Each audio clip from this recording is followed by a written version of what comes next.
अस्सलाम वालेकुम प्यारे बच्चों, कैसे हैं आप सब। उम्मीद है आप सब बिल्कुल ठीक होंगे।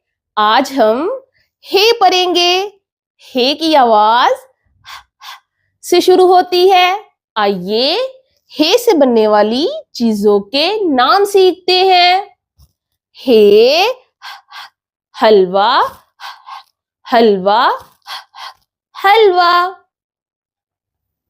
हे होज, होज, होज।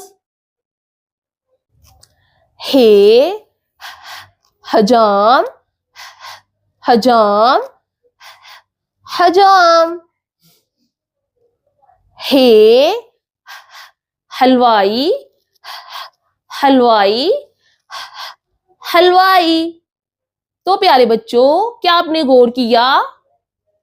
हलवा, होज, हजाम और हलवाई, इनकी आवाज से शुरू होती है। जैसे हलवा, होज, हजाम, हलवाई।